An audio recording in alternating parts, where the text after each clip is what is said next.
pagkatapos kong nahiasit tong pangalawang huli ko na blue marlin, bumalik ako dito. Ngayon uwi na lang sana ako, kaso lang nalubong ako ng malakas na ulan.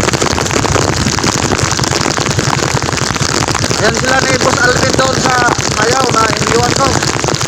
Si Alvin, si Toto, si Gary, at si Dondon. Ay huli ko silang blue marlin, si Toto at saka si Alvin. Ako na lang ako umuwi, kaso lang ito, nasalubungan ko ang lakas.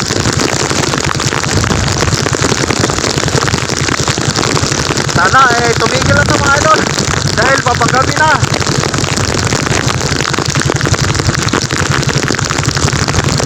Awa naman yung naiwan sa Payaw.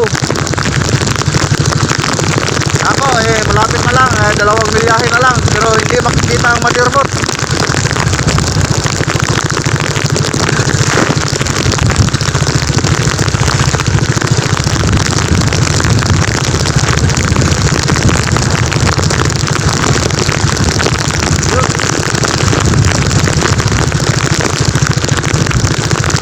Bumalik ako kanina mga idol, nagpasakaling madagdagan pa, baka may